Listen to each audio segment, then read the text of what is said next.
En el Parque Nacional de Yellowstone, los geólogos afirman que una de las famosas cuencas de iceres del parque tiene ahora un nuevo anillo de actividad térmica.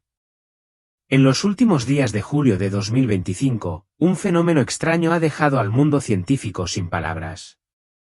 En Yellowstone, el corazón de América, las criaturas salvajes están realizando una migración de emergencia sin precedentes en la historia. Miles de bisontes, osos pardos y pumas huyeron simultáneamente del parque, creando vídeos virales que conmocionaron al mundo. El extraño pánico era evidente en los ojos de cada animal. Científicos confundidos admitieron, nunca habíamos visto algo así en 40 años de investigación. Lo que acaban de ver es solo la punta del iceberg de una serie de fenómenos sobrenaturales que están ocurriendo. A continuación revelaremos el misterioso sonido del subsuelo de Yellowstone, el aterrador fenómeno de la luna de sangre y la verdad sobre el mar de Galilea, volviéndose rojo como la sangre. Estas son señales que los teólogos llaman señales de Dios. Así que si aún no lo han hecho, asegúrense de suscribirse y activar todas las notificaciones, porque lo que están a punto de escuchar podría cambiar la forma en que ven los días venideros. Fenómeno misterioso en Yellowstone. El 28 de julio de 2025, un sonido extraño perforó la tranquila noche de Yellowstone. No era el rugido de un volcán o el crujido del hielo. Era un sonido de baja frecuencia, constante, como el latido del corazón de una criatura gigante durmiendo bajo tierra. El equipo sísmico del USG registró la señal, pero ningún experto pudo clasificarla. A diferencia de las ondas sísmicas normales, el sonido tenía una frecuencia de 1825 Hz, el umbral adecuado para causar ansiedad extrema en mamíferos. Sarah Michey, quien ha vivido cerca de Grand Prismatic Spring durante 32 años, tembló al relatarlo.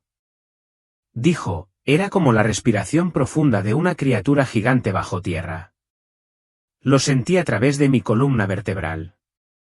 Solo 6 horas después de la aparición del misterioso sonido, escenas sin precedentes se desarrollaron en todo el parque. El primer vídeo viral publicado por la turista Emma Rodríguez muestra a cientos de osos pardos, los reyes que rara vez abandonan su territorio moviéndose hacia el sur al unísono con miradas asustadas. No estaban corriendo como lo harían cuando están en peligro, sino moviéndose en una dirección como si fueran guiados por una fuerza invisible. Emma describe la enorme manada de bisontes 2,847, según datos de GPS, que inició un viaje de 180 kilómetros hacia Montana. Lo aterrador es que se mueven en una línea perfectamente recta, ignorando todas las fuentes de alimento y agua en el camino, como si estuvieran hipnotizados. En el cielo, bandadas de aves migratorias cambiaron de dirección abruptamente, formando extrañas espirales, un fenómeno que el ornitólogo Dr. Michael Ann llama la danza del miedo.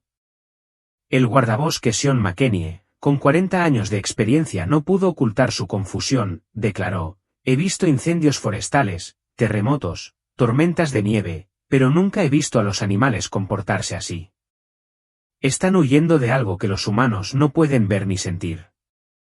El USGS desplegó urgentemente 15 estaciones de monitoreo adicionales, pero los resultados solo aumentaron la confusión. La doctora Rebecca Stone del USGS admitió, todos los indicadores volcánicos son normales. No hay actividad magmática inusual, ni gases tóxicos, ni cambios magnéticos significativos.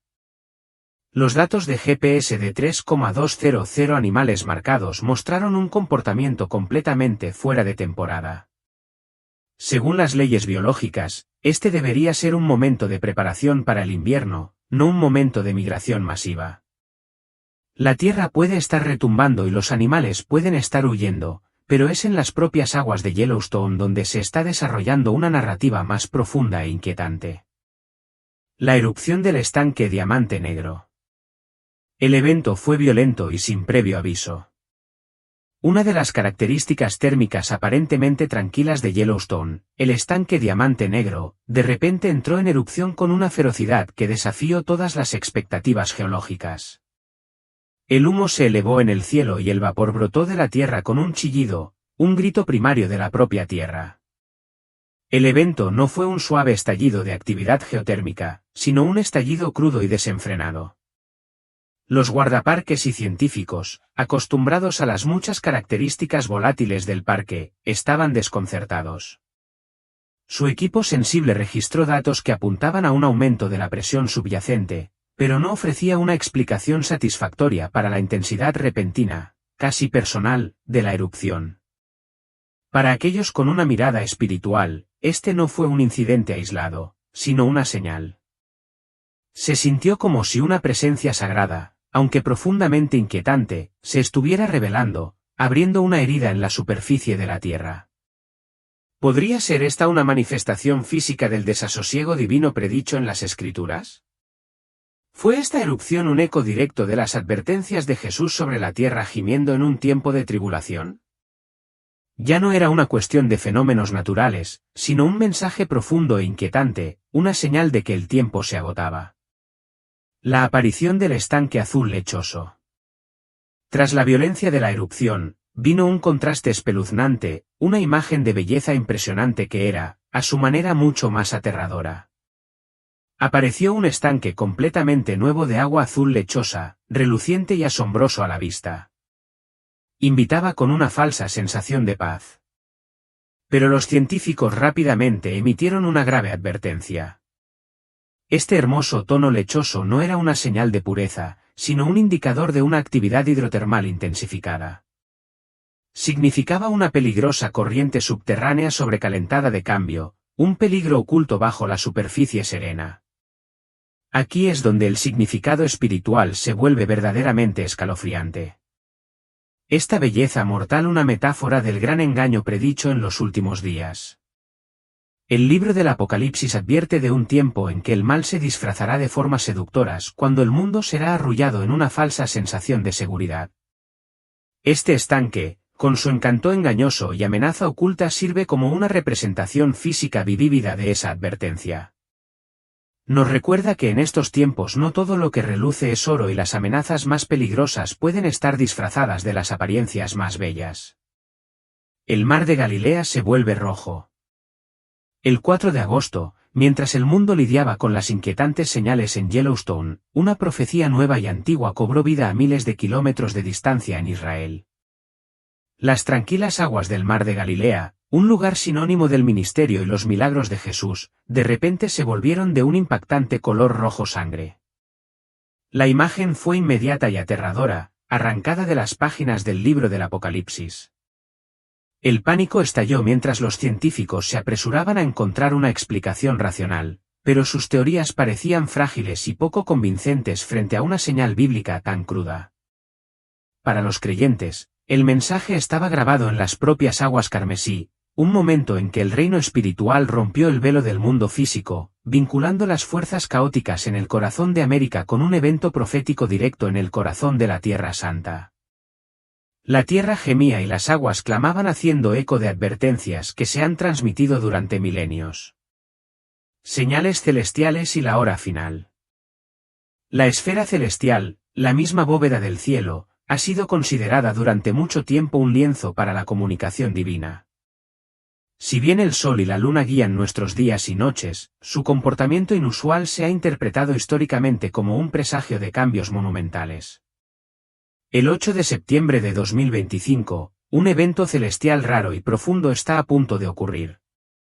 Un eclipse lunar total, una luna de sangre visible para una parte significativa del mundo. Esto no es solo una maravilla científica.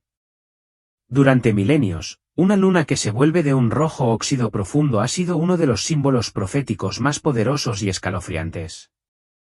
Es un momento en que la luz de la luna, que refleja la gloria del sol, se vela en un color que habla de juicio, guerra y derramamiento de sangre. El profeta Joel hace miles de años predijo esta misma señal, escribiendo en Joel 2:31, el sol vertirá en tinieblas y la luna en sangre antes que venga el día grande y terrible de Jehová. Esta no es una advertencia arcaica vaga. Es un evento específico y fechable que conecta los retumbos caóticos de nuestro tiempo con una antigua profecía sin cumplir. Es como si los propios cielos se estuvieran alineando para confirmar el mensaje que grita la tierra. El momento no es una coincidencia, es una señal celestial deliberada, un marcador de cuenta regresiva que exige nuestra atención. Mientras miramos al cielo y vemos la luna envuelta en carmesí, no solo estamos presenciando un evento astronómico, estamos viendo una promesa desarrollarse, un reloj divino marcando hacia su hora señalada. La aterradora verdad es que estos eventos, el pánico animal y la tierra zumbante en Yellowstone, los enigmáticos lagos, el mar de Galilea volviéndose rojo y la inminente luna de sangre no son incidentes aislados. Son capítulos de una única narrativa en desarrollo. Es una sinfonía de señales perfectamente orquestada, un gran tapiz de profecía tejido a través de tres reinos distintos, la tierra, el agua y el cielo. La tierra gime desde lo más profundo, sus criaturas sintiendo una perdición inminente. Las aguas claman dando testimonio de una profecía cumplida. Y ahora los propios cielos están a punto de entregar su última advertencia espectacular. Esta serie coordinada de señales divinas nos lleva directamente a las palabras del propio Jesús. En Mateo 24 advirtió sobre un tiempo de tribulación, de dolores de parto que precederían su regreso. Habló de terremotos, hambrunas y señales en los cielos, no como un solo evento, sino como una serie de temblores crecientes, uno más intenso que el anterior, señalando la inminente llegada de una nueva era. Esta es la esencia de la metáfora de los dolores de parto. La frecuencia e intensidad crecientes de estas señales, desde el zumbido sutil bajo Yellowstone hasta la transformación dramática del mar de Galilea y el presagio celestial de la luna de sangre encajan perfectamente en este patrón. Es un crescendo de advertencias, una súplica final a un mundo que se ha vuelto sordo a lo divino. Los científicos pueden ofrecer sus teorías, los medios pueden manipular sus narrativas, pero el mensaje espiritual es inconfundible. El reloj está en marcha. El escenario está listo y el acto final está a punto de comenzar. La humanidad ha recibido un asiento en primera fila para el fin de una era. Y ahora la pregunta no es qué está sucediendo, sino qué haremos al respecto. Las advertencias han sido dadas. La elección, como siempre, sigue siendo nuestra. El llamado a despertar. Hemos recorrido un descubrimiento de las increíbles señales que están irrumpiendo en todo el mundo, desde la caótica tierra de Yellowstone y las aguas rojas como la sangre del mar de Galilea hasta el ominoso presagio de la luna de sangre en el cielo. Estos eventos no pueden descartarse como meras coincidencias. En cambio, forman una declaración divina, una sinfonía de profecía que se desarrolla ante nuestros propios ojos. El mundo en que vivimos está lleno de ruido, tentaciones y ansiedades diarias. La Biblia ha advertido que el libertinaje, la embriaguez y las ansiedades de la vida oprimirán nuestros corazones, haciendo que nos distraigamos y no reconozcamos el tiempo del regreso del Señor. Esto no es solo un fenómeno físico, sino uno espiritual donde nuestro amor por la era presente nos ciega a la venidera. Diariamente estamos consumidos por las demandas del trabajo, la búsqueda de dinero, el desplazamiento interminable en las redes sociales y los placeres efímeros de este mundo. Estos no son inherentemente malos, pero cuando se convierten en nuestro enfoque principal se vuelven un veneno espiritual, haciendo que ignoremos los retumbos de la tierra, los lamentos del agua y las señales del cielo. Este es el mayor engaño, no una mentira descarada, sino una distracción sutil que nos mantiene tan ocupados con lo temporal que nos olvidamos de lo eterno. El mundo es una trampa y si no estamos vigilantes, el día de la venida del Señor nos sorprenderá, sorprendiéndonos desprevenidos en nuestro amor por las cosas de esta vida. Pero en ese caos y engaño, un llamado resuena con más fuerza que nunca. Es el llamado a estar vigilantes y orar que el mismo Jesús mandó. Esto no es una sugerencia, sino un mandato para nuestra propia supervivencia. Él quiere que no solo reconozcamos las señales, sino que actuemos en consecuencia. Estar vigilantes y orar no se trata de escapar de un desastre físico, sino de preparar nuestras almas para prevalecer, para escapar de todas estas cosas y presentarnos ante el Hijo del Hombre. Esta es una promesa para aquellos que están listos, para aquellos que han prestado atención a las advertencias. Para poder permanecer de pie, debemos prepararnos ahora. Esto significa que debemos enfocarnos activamente en amar al Señor, crecer en Él y amar su aparición. cada día debemos guardar nuestros corazones limpiándolos de las ansiedades del mundo y dándole todo el espacio en nuestros corazones a Él. Debemos rogarle que nos ayude a prevalecer, a ser arrebatados antes de la gran tribulación. Las señales han sido dadas clara e inequívocamente. Yeyobun ha entrado en erupción, un zumbido profundo y misterioso sacudiendo la tierra bajo nuestros pies. El mar de Galilea se ha vuelto rojo, un cumplimiento aterrador de una antigua profecía, y la luna de sangre está a punto de aparecer como una última advertencia espectacular del cielo. Estas cosas no son solo una advertencia de juicio inminente, sino también una promesa gloriosa, una promesa de su regreso victorioso y glorioso. Todas las profecías están convergiendo y el reloj divino está marcando sus últimos momentos. Es un momento de ajuste de cuentas divino.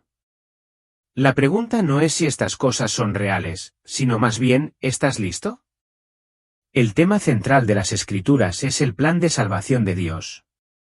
Desde los primeros capítulos del Génesis hasta las escenas finales del Apocalipsis, la Biblia es un libro unificado del plan redentor de Dios. De principio a fin, su único tema unificador es el de la gracia y el perdón para los pecadores a través de la obra redentora de Dios en Jesucristo. Este hilo escarlata de la salvación recorre cada narrativa, cada profecía y cada ley, construyendo una magnífica historia de esperanza para la humanidad caída. Cualquier otra cosa que obtengas a través de la lectura de la Biblia, ya sea conocimiento histórico, guía moral o sabiduría para la vida diaria, sería trágico si te perdieras el corazón de su mensaje para ti, la provisión misericordiosa de Dios, de Jesucristo, como la expiación final y completa por el pecado. Al principio, una creación perfecta y una caída trágica. Cuando Dios creó los cielos y la tierra, su obra no fue meramente buena. Fue juzgada como muy buena, como se afirma en Génesis 1:31. Este era un mundo de perfecta armonía donde la humanidad vivía en comunión inmaculada con su Creador. Dios se complació grandemente en lo que hizo y la culminación de su creación llegó con Adán y Eva, quienes fueron hechos a la imagen misma de Dios. Este imago les dio la capacidad para una comunión íntima con su Hacedor. Dotándolos de intelecto, emoción y voluntad, y capacitándolos para dar gloria a su nombre, como se describe en Génesis 1:27. Su propósito era ser sus representantes, vivir en perfecta obediencia y mayordomía sobre la creación.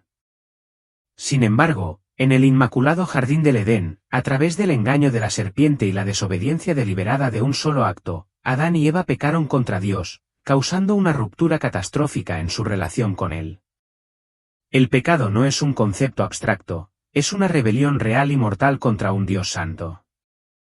El resultado inmediato fue la culpa que hizo que Adán y Eva se escondieran de Dios y la vergüenza que los llevó a intentar cubrir su desnudez. Habían desobedecido el único mandamiento de Dios y ahora estaban defectuosos, corrompidos y alejados de su presencia. La elección de Adán fue un camino deliberado de voluntad propia y rebelión que trajo el pecado y su devastadora consecuencia, la muerte, al mundo. Esta muerte no fue solo física, sino lo que es más importante, separación espiritual y eterna de Dios. Como Romanos 5:1 tan claramente afirma, el pecado entró en el mundo por un hombre y por el pecado la muerte, y así la muerte pasó a todos los hombres, por cuanto todos pecaron. Toda la raza humana a partir de ese momento, sería afectada por el pecado de Adán, heredando una naturaleza caída y una muerte espiritual que no podíamos solucionar por nuestra cuenta. Sin embargo, incluso en este momento de juicio, Dios demostró su misericordia para cubrir la vergüenza y la desnudez de Adán y Eva. El Señor les hizo túnicas de piel de animal para que las vistieran, como se relata en Génesis 3:21. Este fue el primer sacrificio, un acto poderoso y profético que requirió el derramamiento de sangre inocente para cubrir la culpa humana. Fue un presagio del sacrificio definitivo que vendría. Este acto de gracia siguió a la clara promesa de un Redentor cuando Dios pronunció estas palabras de juicio sobre la serpiente. Oh Satanás, pondré enemistad entre tú y la mujer y entre tu simiente y la simiente suya. Esta te herirá en la cabeza y tú le herirás en el calcañar. De Génesis 3:15. Esta palabra profética habla de Jesucristo, la descendencia definitiva de la mujer y su muerte en la cruz del Calvario, donde sufriría una herida, pero asestaría un golpe fatal en la cabeza de la serpiente, aplastando el pecado y la muerte para siempre. La historia continua de la redención, la promesa cumplida. Así comienza la historia de la redención y el sacrificio, y es un tema que se repite a lo largo de la palabra de Dios a través de los corderos de la Pascua, las ofrendas del tabernáculo y el elaborado sistema sacrificial de la ley mosaica. Estos actos nunca tuvieron la intención de ser una solución permanente, sino un recordatorio constante de que el pecado requiere un sacrificio de sangre, todo señalando la venida de Jesucristo y su sacrificio en nuestro nombre. Descubrimos a través de la Biblia que una relación personal con Dios no depende de las buenas obras que hacemos, de la membresía en la iglesia o incluso de llevar una vida altamente moral. Más bien, la asombrosa gracia de Dios es la fuente a través de la cual la redención fluye hacia nosotros. Esta gracia es su favor inmerecido, un regalo que nunca podríamos ganar por nosotros mismos. Como Efesios 28:9 confirma, porque por gracia sois salvos por medio de la fe, y esto no de vosotros, pues es don de Dios, no por obras, para que nadie se gloríe. Separados de un Dios santo por el pecado y la culpa, todos enfrentamos dos necesidades espirituales primarias. Primero, necesitamos ser restaurados a la comunión con Dios. Somos verdaderamente culpables ante Dios y nuestro pecado ha creado un abismo que ningún esfuerzo humano puede cruzar. Debemos encontrar perdón, pero no podemos generarlo nosotros mismos. Debemos enfrentar el problema de nuestro pecado y no hay ninguna respuesta a esta necesidad dentro de nosotros mismos. La única respuesta es el Señor Jesucristo, quien siendo plenamente Dios y plenamente hombre, fue el único que podía vivir una vida perfecta y luego morir una muerte sacrificial para pagar la pena por nuestro pecado. Segundo, necesitamos poder para cambiar nuestras vidas. Nuestro pecado revela la depravación espiritual de nuestro corazón, el egoísmo, la lujuria, la avaricia, el orgullo y la ira que son tan destructivos.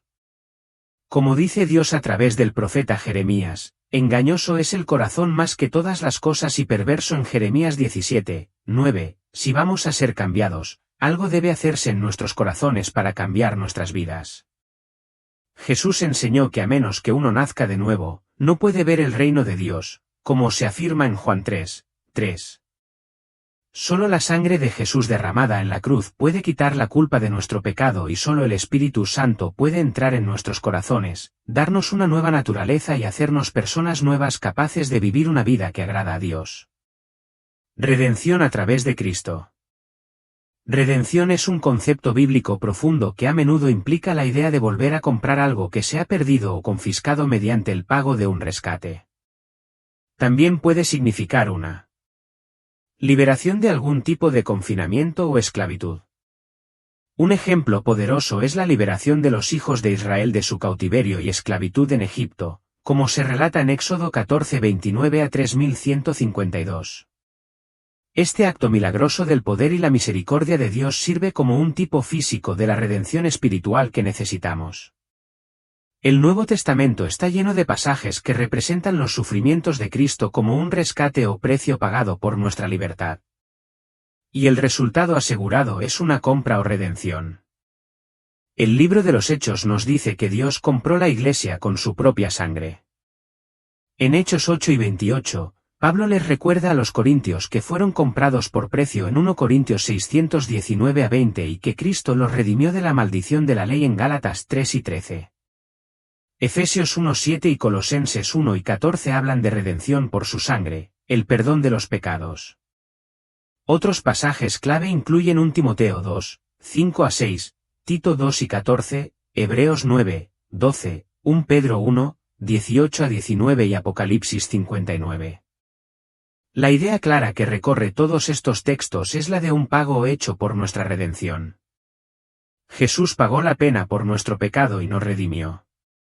Él no simplemente pasó por alto nuestro pecado. Satisfizo las demandas de la justicia de Dios.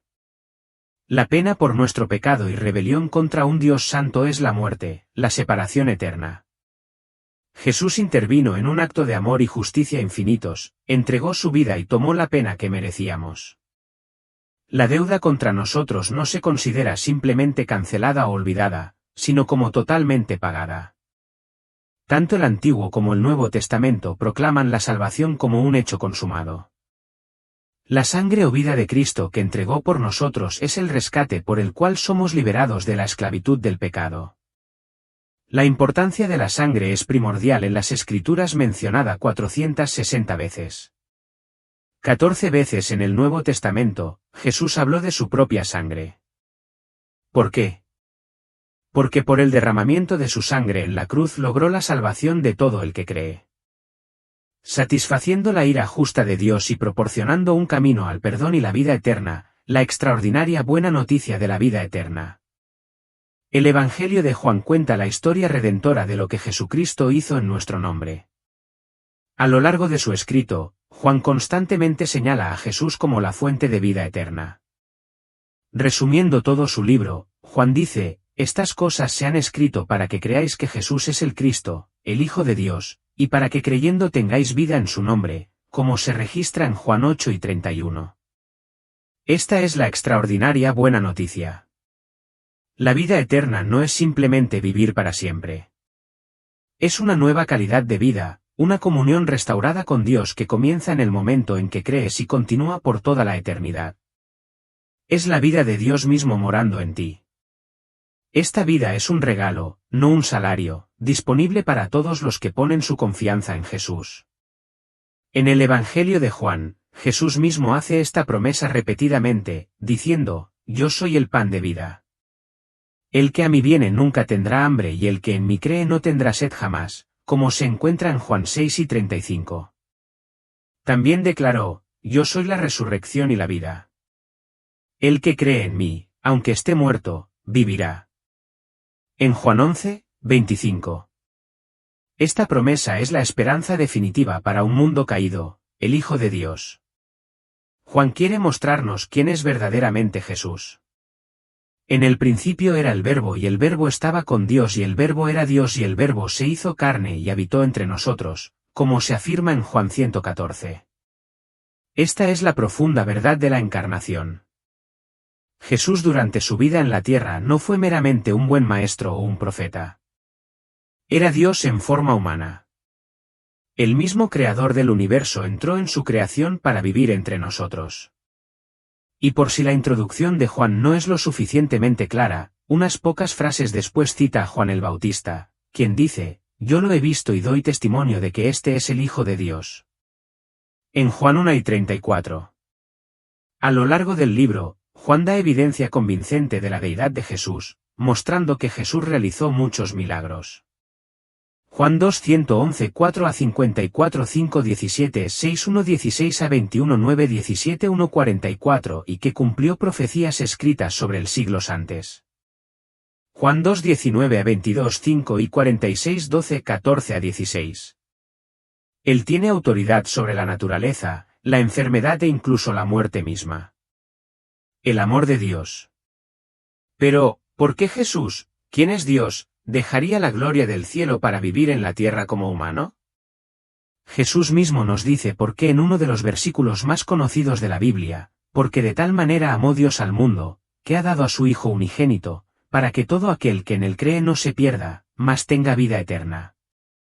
Porque no envió Dios a su Hijo al mundo para condenar al mundo, sino para que el mundo sea salvo por él, como se encuentra en Juan 3, 16-17. Dios nos vio tal como éramos, no solo defectuosos, sino espiritualmente muertos en nuestro pecado. Por eso vino Jesús. Dios es un Dios perdonador, cuyo amor y paciencia llaman a todos a arrepentirse de sus pecados y volverse a Él. Su amor no es pasivo, sino un amor activo y autosacrificial que se extendió a un mundo rebelde. ¿Por qué necesitamos ser salvos?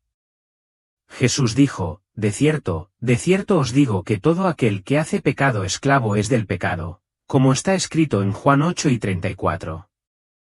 Si somos honestos con nosotros mismos, no podemos negar que desde el momento de nuestro nacimiento hemos hecho cosas malas, cosas que nos hacen culpables ante un Dios santo y merecedores de su justo juicio.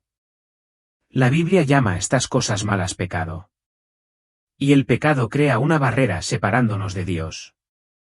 Y como estamos separados de Dios, enfrentamos la terrible perspectiva de la ira de Dios, como se menciona en Juan 3 y 36, que es eterna.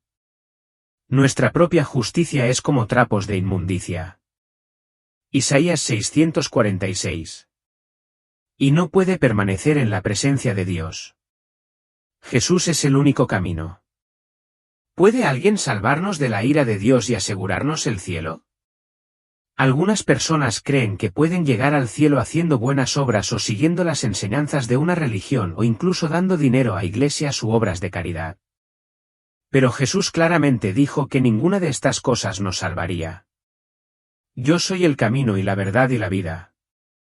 Nadie viene al Padre sino por mí. Como se registra en Juan 14, 6. Él no dijo que simplemente conocía el camino al cielo. Jesús dijo que Él es el único camino al cielo. Ningún esfuerzo humano, ningún ritual religioso y ninguna cantidad de buenas obras pueden darnos vida eterna. Cristo y solo Cristo es el único Redentor. De hecho, la única obra que puede salvarnos es la obra de creer en lo que Jesús ha hecho para lograr nuestra salvación. Como se afirma en Juan 6 y 29, esta es la obra de Dios, que creáis en el que Él ha enviado. Y a todos los que así creen, la promesa de Dios permanece firme. Mas a todos los que le recibieron, a los que creen en su nombre, les dio potestad de ser hechos hijos de Dios. De Juan 1, 1. ¿Cómo nos salva Jesús? Juan el Bautista llama a Jesús el Cordero de Dios que quita el pecado del mundo. En Juan 1 y 29. Este título es una poderosa referencia a los corderos sacrificiales del Antiguo Testamento que eran ofrecidos por los pecados del pueblo. Jesús vino a este mundo sabiendo lo que le costaría y explica que la salvación viene a través de su muerte en la cruz como el sacrificio perfecto y suficiente por nuestros pecados, como se encuentra en Juan 3,1 4 a 15. Así como la serpiente fue levantada en el desierto para la curación del pueblo, Jesús fue levantado en la cruz para la salvación de todos los que lo miran con fe. Él llevó en su ser puro la plenitud del pecado para que Dios pudiera perdonar a los pecadores y hacerlos puros. El precio de que Cristo llevara esos pecados fue la muerte. Las puertas de la salvación están abiertas de par en par los que aceptan su invitación a entrar por fe. Los capítulos 18 y 19 de Juan describen la muerte de Jesús y luego el capítulo 20 describe su glorioso triunfo sobre la muerte al resucitar de entre los muertos. La resurrección de Jesús es la prueba definitiva de que su sacrificio fue aceptado por Dios y que tiene autoridad completa sobre la muerte. Esto significa que puede dar vida eterna a todos los que creen en Él. Él es las primicias de la resurrección y su victoria es nuestra victoria. Yo soy la resurrección y la vida. El que cree en mí, aunque esté muerto, vivirá. Y todo aquel que vive y cree en mí, no morirá eternamente. De Juan 11, 25 a 26. Su resurrección es nuestra esperanza para un futuro más allá de la tumba. Te invito a que entres en mi corazón y en mi vida. Quiero confiar en Jesús como mi Salvador y seguirlo como mi Señor. Ayúdame a vivir de una manera que te complazca y te honre. Amén. Y miren esto en el cielo. Así que estuve aquí anoche y capté algo. Algo misterioso acaba de sacudir los Estados Unidos. Algo que ha dejado a los creyentes sin palabras y a los escépticos buscando respuestas. Pero, ¿y si esto no fuera solo otro evento extraño? ¿Y si lo que acaba de suceder fuera una señal directa de Dios, una de la que la Biblia nos ha advertido durante siglos? Esto es profecía cobrando vida en toda América. Desde los cielos hasta la tierra algo está cambiando y aquellos con ojos para ver y oídos para oír están empezando a entender. Jesús habló de días como estos. ¿Podría ser este el último llamado de atención antes del regreso de Cristo? ¿Podría ser este el momento sobre el que nos han advertido? Antes de que profundicemos en lo que sucedió, asegúrense de darle me gusta a este vídeo, compartir sus opiniones en los comentarios y suscribirse para más actualizaciones proféticas basadas en las Escrituras. Porque esto, lo que acaba de desarrollarse, podría no ser aleatorio. Podría ser la última señal antes de que todo cambie. Una señal extraña en el cielo sobre América. Durante décadas, los Estados Unidos se erigieron como un faro de fuerza, un lugar donde la libertad no solo se prometió, sino que se vivió. Era una tierra que muchos llamaban un refugio, donde los sueños eran protegidos y la fe podía florecer libremente.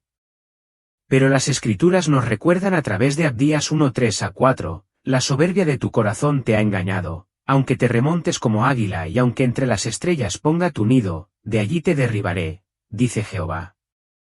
Ninguna nación, por poderosa que sea, está exenta de corrección divina.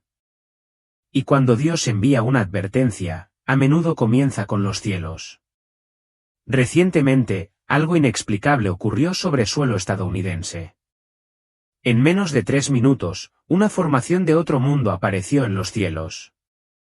Nubes con forma de alas, brillando con un resplandor que ningún patrón meteorológico podía explicar. Estas alas flotaron en silencio sobre 3 estados separados, Washington, Texas y Missouri. Sin truenos, sin tormenta, solo un anillo luminoso y suspendido, inmóvil, pero innegable. Sucedió exactamente a las 3:33 de la madrugada, una hora que muchos creen que tiene un significado espiritual. Los centros de control de tráfico aéreo de todo el país registraron extrañas perturbaciones. Pilotos comerciales, experimentados y entrenados para racionalizar los cielos, describieron un círculo blanco perfecto, inmóvil, desafiando los vientos. Pero cuando el radar lo revisó, nada, ningún objeto, ninguna aeronave, ningún fenómeno meteorológico, solo una pantalla en blanco y un silencio persistente. La gente lo grabó. Los testigos lo compartieron y en las redes sociales una pregunta se extendió como la pólvora. ¿Fue natural o sobrenatural? Incluso los meteorólogos se quedaron sin palabras. Ningún satélite lo detectó.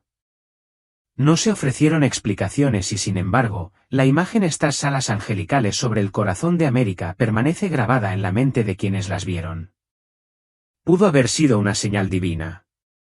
Podría ser que Dios está tratando de llamar la atención de América una última vez antes de que caiga el juicio. Es una advertencia. Para muchos fue solo un extraño suceso en el cielo, algo inusual, pero en última instancia olvidable. Pero para aquellos que conocen las Escrituras se sintió como algo mucho más urgente. El apóstol Pablo describió una vez una generación que siempre estaría aprendiendo, pero nunca sería capaz de llegar al conocimiento de la verdad. Un pueblo deslumbrado por las maravillas, pero incapaz o no dispuesto a reconocer lo que significan. Ese versículo se lee como un espejo sostenido ante la América moderna, especialmente ante gran parte de la Iglesia estadounidense, rodeados de señales y, sin embargo, dormidos, rodeados de mensajes y, sin embargo, sordos. A lo largo de la historia bíblica, Dios ha usado los cielos como su lienzo. Cuando quiso hablar, habló a través del fuego, a través de las nubes, a través de las estrellas, a través de la oscuridad. Ezequiel 14 habla de una gran nube con fuego que se envolvía en sí misma y un resplandor alrededor. No era natural, no era ordinario, era divino. Joel capítulo 2 nos da una cronología profética. Mostraré prodigios en los cielos y en la tierra, sangre, fuego y columnas de humo. Estas señales, la Biblia nos dice, no son extras opcionales. Son advertencias preliminares al día grande y terrible del Señor. Entonces, cuando un anillo blanco brillante aparece en los cielos sobre Washington a las 3:33 de la madrugada, sin fuente conocida, sin detección por radar y sin explicación científica, deberíamos realmente apresurarnos tanto a descartarlo. Podría ser que lo que vimos no fue meramente una anomalía visual, sino una interrupción divina, un llamado a regresar, a despertar, a arrepentirse. La historia bíblica está llena de mensajes celestiales. Una estrella guió a los magos al nacimiento de Jesús. El sol se oscureció cuando Cristo fue crucificado. Los cielos rojos una vez advirtieron de guerra. Estas no fueron coincidencias. Fueron marcadores divinos colocados en los cielos para despertar los corazones de los hombres. Y ahora en la capital de la nación más poderosa de la Tierra lo vemos de nuevo. Una señal, una luz, un momento demasiado perfecto para ignorar, pero demasiado misterioso para explicar. Fue un juicio, una visitación, un último toque de trompeta antes de que la puerta de la gracia comience a cerrarse. Los escépticos dirán que no fue nada.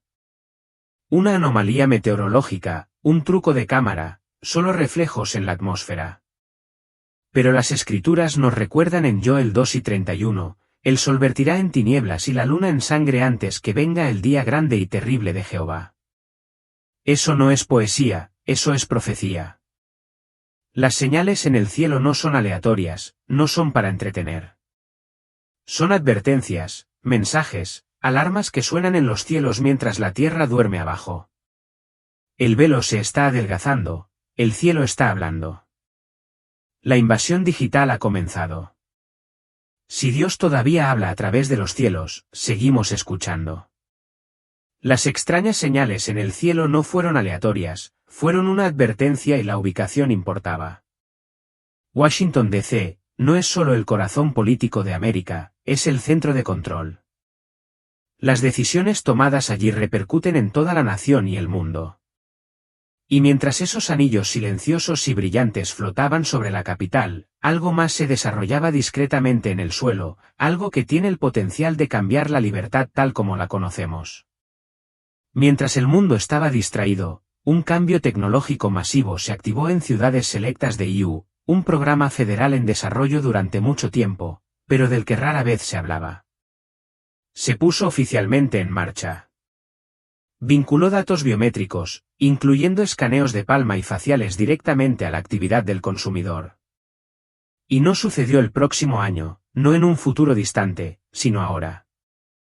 En Chicago, los cajeros automáticos rechazaron tarjetas y exigieron palmas. En Texas, los supermercados utilizaron software de reconocimiento facial para autorizar pagos. En Los Ángeles, a los pacientes se les negó el acceso a recetas a menos que su identidad biométrica coincidiera con el sistema. Esto no fue un fallo técnico ni una prueba. Fue un despliegue sincronizado y en tiempo real, silencioso, rápido y completado en menos de 3 minutos. Las autoridades afirmaron que era por conveniencia, por seguridad, para detener el fraude.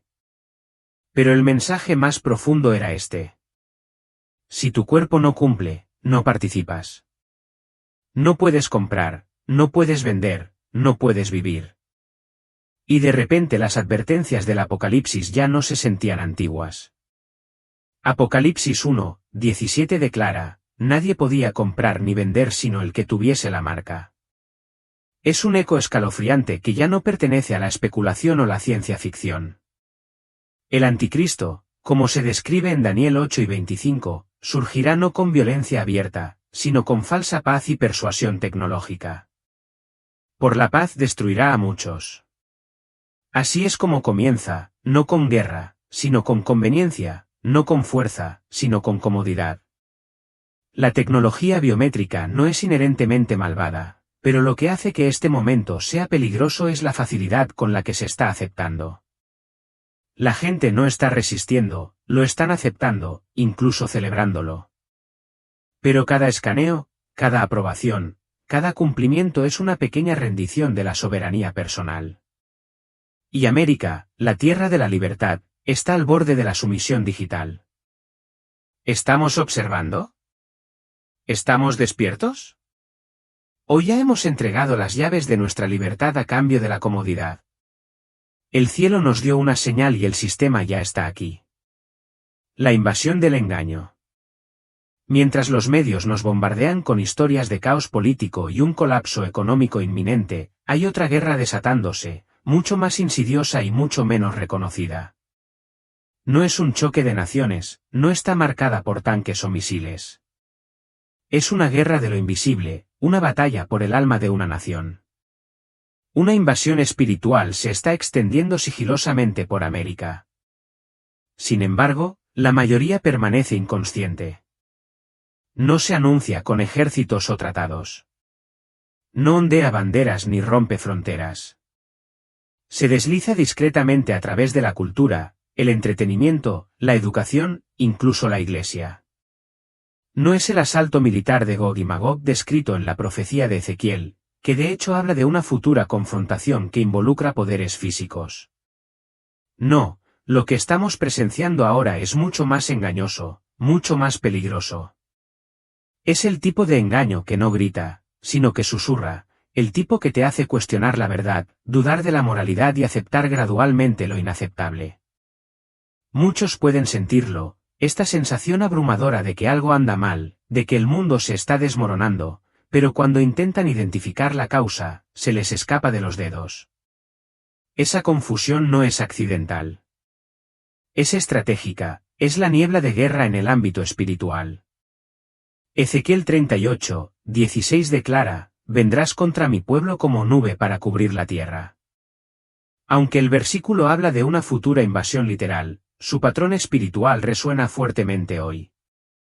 El enemigo siempre se mueve como una nube, infiltrándose, atenuando silenciosamente la luz, sofocando la claridad, difuminando las convicciones. No estamos solo en una era de desinformación, estamos en una era de redefinición. Al mal se le llama bien, a la verdad se le llama odio, a la convicción se le etiqueta de extremismo. Esta confusión no es solo decadencia cultural, es guerra espiritual. Apocalipsis advierte que en los últimos días muchos serán engañados, incluso los elegidos, si fuera posible. ¿Y cómo vendrá este engaño? A través de señales, prodigios y la apariencia de justicia. No a través de la violencia, sino a través de la seducción. Él no necesita invadir con ejércitos cuando puede adormecer a una nación con comodidad, conveniencia y compromiso. Ahora más que nunca, debemos agudizar nuestro discernimiento, porque lo que está barriendo América no es solo un cambio cultural, es una toma de poder espiritual lenta y calculada. Y si no lo nombramos, corremos el riesgo de ser consumidos por ello. El anticristo se reveló. Será enviado por Satanás. Verán, Satanás es efectivamente un imitador, no es un innovador. Él imita todo lo que Dios hace, Satanás tiene su versión diabólica. Y tan seguramente como hay un Padre en el cielo, hay un Satanás del infierno. Y tan seguramente como el Padre en el cielo nos ha dado a su Hijo unigénito, Satanás, de alguna manera también tendrá un hijo. Si él alguna vez tuvo un hijo, el anticristo será él. El anticristo será la encarnación más vil del pecado y la rebelión de la historia, pero rebosará de encanto y carisma. Esto es lo que la Biblia enseña sobre el anticristo. El anticristo viene a desafiar y tomar el lugar de Jesús. Será un orador poderoso. Ganará a la gente, traerá una paz global temporal y soluciones económicas. Y algunos creerán que él es su Mesías. Viene a declarar la guerra a los creyentes, perseguirá a judíos y cristianos y gobernará por la fuerza. El anticristo viene a dominar el mundo, establecerá la paz, pero luego se convertirá en el hombre de guerra definitivo. También vendrá en tiempos económicamente difíciles y tendrá éxito donde otros han fracasado. El anticristo establecerá el control global a través de una sociedad sin dinero en efectivo. Apocalipsis 1 y 17 nos dice cómo nadie podrá comprar ni vender sino el que tuviese la marca o el nombre de la bestia. Figuras análogas a una dimisión han hecho su aparición en la historia mundial. Incluso si el libro del Apocalipsis no los tenía específicamente en mente, y aunque la correspondencia entre ellos y la bestia no es exacta en muchos detalles, la primera carta de Juan se refiere a muchos anticristos. Lo que todas estas figuras tienen en común es que plantean una tentación diabólica para los cristianos que quieren permanecer fieles a Jesús, el Señor, que solo sufrió y murió por ellos. La descripción más vívida de este monstruo maligno está en Daniel b. Allí se levanta contra el anciano de Díaz y el misterioso Hijo del Hombre en una rebelión espiritual total, sumiendo al mundo en el caos. La figura no aparece de nuevo hasta el cierre del canon bíblico con la revelación de Cristo al apóstol Juan. En cumplimiento de las palabras de Jesús, incluso los elegidos son engañados allí mientras el mundo adora a la bestia. A medida que nuestro mundo continúa sumiéndose en el caos y el amor de muchos se enfría, es hora de que los cristianos de todo el mundo presten atención a la sobreadvertencia de Juan. El anticristo viene y de hecho ya está aquí. El anticristo no debe ser confinado a ninguna persona o poder individual, sino que es esencialmente un gran principio o sistema de falsedad que tiene diversas manifestaciones, formas de operar y grados. Puede ser un anticristo religioso. Todos los que niegan esta afirmación de Cristo Jesús, ya sean devotos de religiones orientales, ateos, deístas o agnósticos, son anticristos. También se incluiría a todos los clérigos cristianos profesos que dicen, como lo hizo un ministro congregacional de Boston, Massachusetts, me atrevo a decir que Jesús no reclama nada para sí mismo que no sea universalmente cierto de la naturaleza ideal o divina inherente en todos nosotros y que Jesús no fue más hijo de Dios que lo fueron tales filósofos paganos. Además, dado que todos aquellos que niegan que Jesús vino en carne son anticristos, se deduce que todos los que afirman que Jesús fue encarnado simplemente vestido de carne son anticristos. ¿Por qué tales niegan que Jesús realmente vino en carne? Claramente se nos dice que el Verbo se hizo carne y que fue producido de una mujer. Si hubiera sido meramente encarnado, podría haber prescindido de una madre humana. ¿O es un anticristo político? Así como hay anticristos religiosos, también hay anticristos políticos. El comunismo es un buen ejemplo.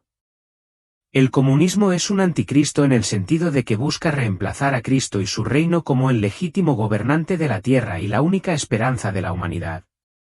Así se nos dice que es el carácter mesiánico del comunismo lo que le da un poder dinámico para exigir lealtad. Sus líderes como Lenin y Stalin no solo han sido idolatrados, sino deificados, llamados salvadores y los elegidos por Dios para guiar a su pueblo.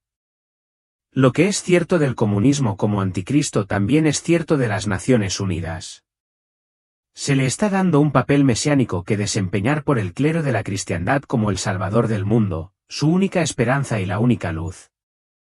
Mientras que la Biblia muestra claramente que Jesucristo y el reino de Dios son nuestra única esperanza. Está el anticristo vivo y coleando en el planeta Tierra. Muchos dicen que el anticristo está vivo. Se nos dice que está esperando entre bastidores para asumir su papel de dictador mundial en el escenario mundial. Podría ser un rico hombre de negocios, un político poderoso o podría ser alguien que acecha en algún lugar de la iglesia o podría haber entrado en la iglesia y estar implementando secretamente su plan. Incluso el notable e intemporal libro del padre Vicente M. de Keley, El Anticristo, hace una declaración asombrosa del Papa Pío XI. El padre M. C. Keley encabeza su investigación de los últimos días con esto del pontífice, ahora nos enfrentamos a la confrontación final entre la Iglesia y la antiiglesia. El padre M. C. Keley no pretende saber quién es el anticristo, dónde aparecerá ni cuándo, pero se alinea a las señales de los tiempos, vinculando estas señales con las profecías en Daniel, el Nuevo Testamento, los primeros padres de la Iglesia y voces proféticas modernas. Muchos teólogos evangélicos creen que la evolución del mal y el cumplimiento de las señales bíblicas están ocurriendo en nuestros días. Guerras, hambrunas, plagas y enfermedades, terremotos, accidentes de tráfico, transporte rápido, escalada del conocimiento, violencia, el ocultismo y el evangelio predicado se corresponden alarmantemente con el fin de la historia mundial, tal como la conocemos. ¿Hasta dónde hemos avanzado para recibir y adorar al anticristo? Parece que la guerra creciente de la sociedad contra la religión es una profecía apocalíptica clave. La moral parece evaporarse ante nuestros ojos. Se nos dice que al mal se le llama bien y al bien se le llama mal. Imploramos al cielo por misericordia mientras libramos esta guerra invisible contra Satanás y sus demonios. El anticristo se refiere a una persona específica que aparecerá al final de la edad actual, justo antes del regreso de Cristo, y será la encarnación o el cumplimiento de todo mal. La palabra anticristo literalmente significa alguien que se opone a Cristo y eso es exactamente lo que será el anticristo, absolutamente opuesto a Cristo y a su pueblo. Aunque la Biblia no entra en detalles, está claro que el anticristo será parte del último intento de Satanás de detener el plan de Dios para el mundo. Recuerden, Satanás está totalmente opuesto a Dios y su único objetivo es bloquear los planes de Dios de todas las formas posibles. Lo intentó al principio de la raza humana con Adán y Eva. Y de nuevo, aunque sin éxito, al principio del ministerio de Jesús. A medida que se acerca el tiempo del regreso de Jesús, Satanás hará un último intento a gran escala para engañar al mundo y apartar a la gente de Cristo. ¿Está vivo el anticristo hoy? Podría ser que sí. Y ese hombre está viviendo entre nosotros ahora. Nos insta a estar alerta y en guardia.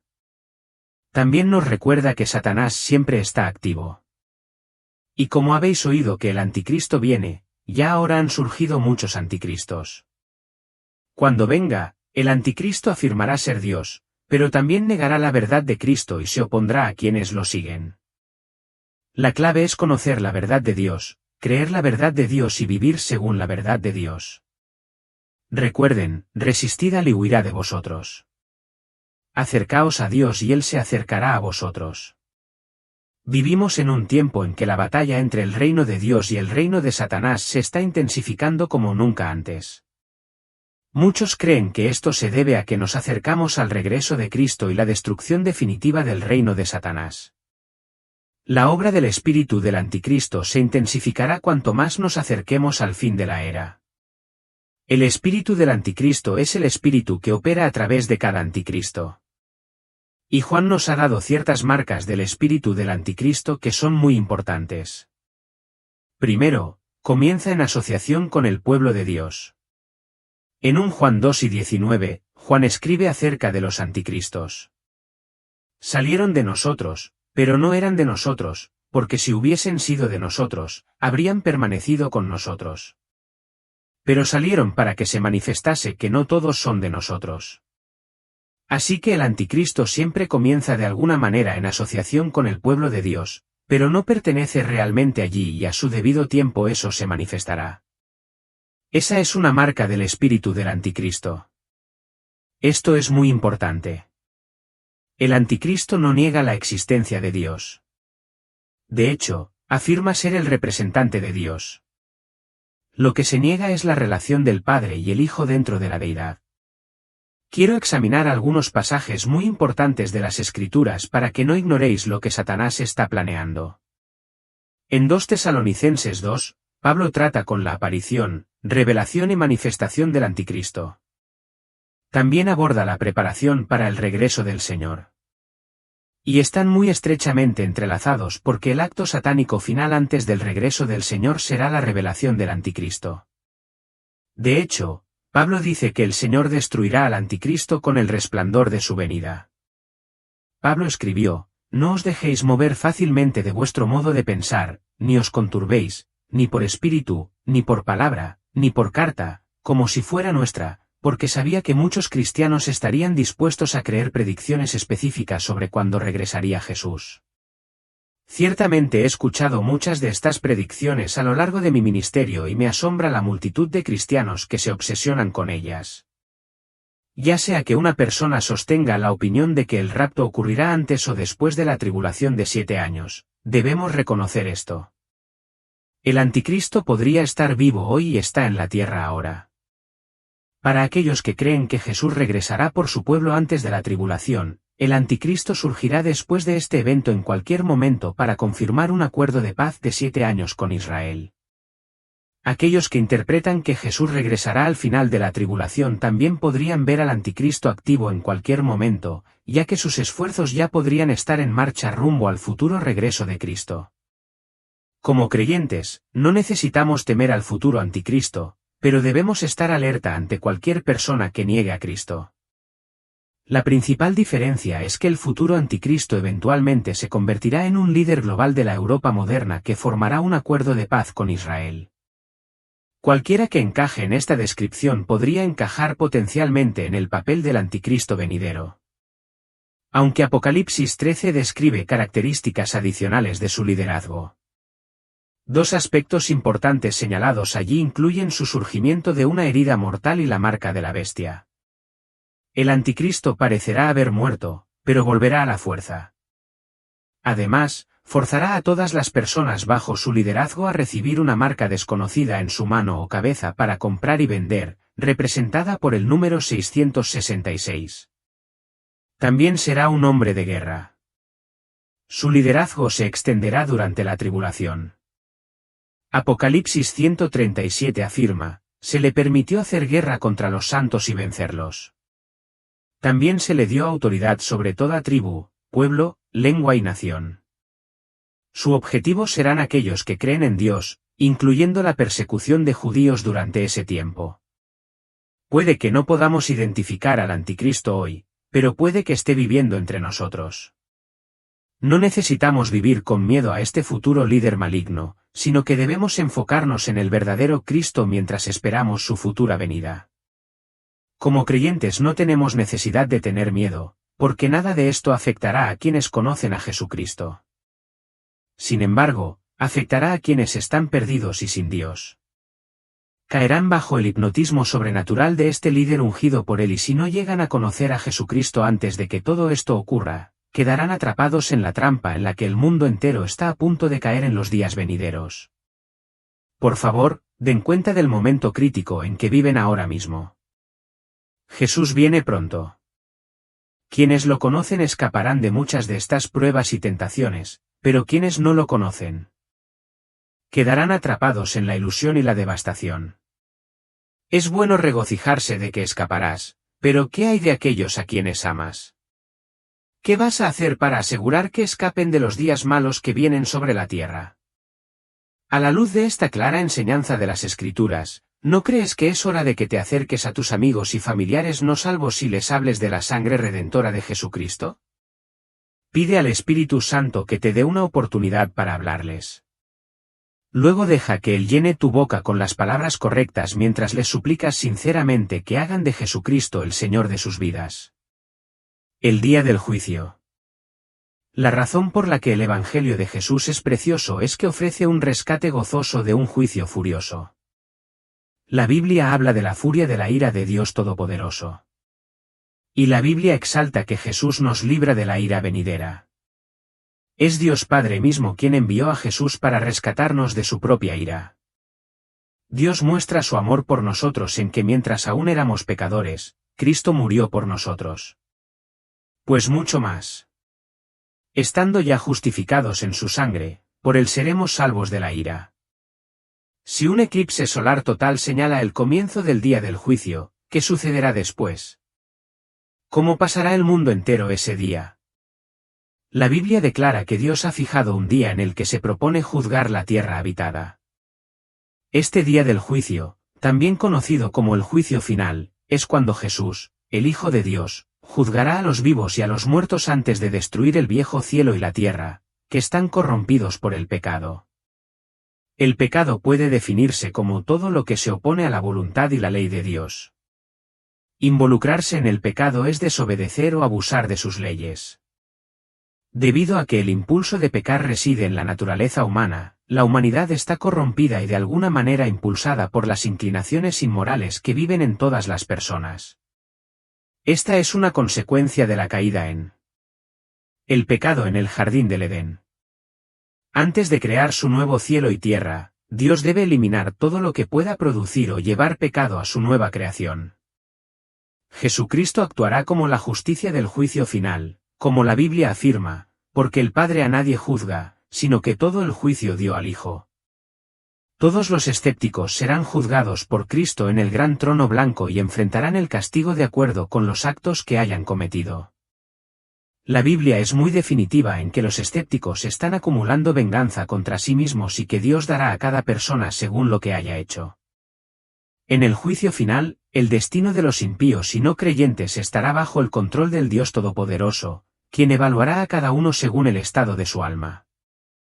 Las Escrituras declaran que Jesucristo juzgará a cada persona que haya vivido. Quienes rechazan su oferta de salvación enfrentan el juicio del gran trono blanco, la última parada del no creyente antes de una eternidad de exilio de la presencia de Dios. Los creyentes también se presentarán ante Jesús, momento en el que finalmente llegarán a una comprensión completa de su gracia extravagante. En 1 Corintios 4, 5, Pablo dice que Jesús revelará los motivos ocultos en los corazones de los creyentes. Algunas personas han tenido la idea equivocada de que todos sus pecados serán expuestos para que todos los vean, Pero la Biblia de ninguna manera apoya esa noción. Jesús expondrá la verdadera naturaleza del corazón de un creyente a él o a ella. Cada acto rebelde, actitud incorrecta y palabra diente será revisado. Cuando la Biblia dice que Jesús enjugará las lágrimas de nuestros ojos, se refiere a este tiempo. Estaremos de pie en la presencia del Santo Salvador, lamentándonos de lo indignos que somos de su sacrificio. Pero la tristeza durará solo un momento. A sus talones viene la tremenda alegría de haber recibido el perdón y haber vivido una vida que le agrada. El juicio de Cristo no es un castigo, es un recordatorio de que somos perdonados. Por fin comprenderemos plenamente la profundidad y la amplitud de su gracia. Los creyentes no necesitan encogerse o agachar la cabeza durante el juicio, ni debemos arrepentirnos.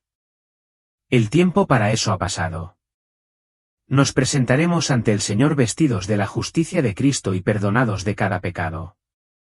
Y por fin comprenderemos cuán grande es el amor de nuestro Dios por nosotros. No os sorprendáis de la venida del Señor, pero estad preparados. El punto que Jesús está haciendo es que el día y la hora de su regreso son desconocidos. Además, cuando regrese será como cualquier otro día. Será un día normal. Jesús cita el caso del diluvio en los días de Noé. Solo Noé se estaba preparando. Para todos los demás era simplemente lo de siempre. La gente hacía lo que la gente normalmente hace. Comían y bebían, se casaban y concertaban matrimonios. Los hombres trabajaban en el campo y las mujeres molían harina. Pero de repente vino el diluvio y todos fueron exterminados. Jesús también usa una analogía de un ladrón irrumpiendo en la casa de alguien por la noche. El punto que el Señor está haciendo es que si el dueño de la casa supiera que alguien iba a entrar, entonces estaría atento al ladrón, y por lo tanto, podría evitar el robo. El punto es claro, estad preparados. Por lo tanto, Jesús nos advierte que no nos dejemos sorprender cuando regrese, sino que estemos vigilantes. Esperad al Señor Jesús como si su regreso se demorara mucho. Buscad en Internet y encontraréis una gran variedad de interpretaciones para esto. Parecería bastante obvio que un conocimiento previo de los arreglos matrimoniales en ese momento sería un lugar ideal para empezar. Pero de nuevo es muy difícil obtener una imagen clara debido a tantas opiniones diferentes. Así que lo que vamos a hacer es simplemente mirar los hechos tal como se nos presentan en estos versículos. Y mi esperanza es que las conclusiones extraídas se vean claramente como muy simples. Y lo que aprendemos es que es un mensaje claro para nosotros hoy, una advertencia para que estemos haciendo lo que el Señor quiere que hagamos inmediatamente antes de su regreso y que se nos encuentre haciéndolo cuando regrese. La tarea asignada a las vírgenes es clara. Deben salir a encontrarse con el novio y las 10 llevaron sus lámparas consigo. La diferencia entre ellas es que las 5 prudentes llevaron consigo vasijas de aceite por si el novio se demoraba mucho.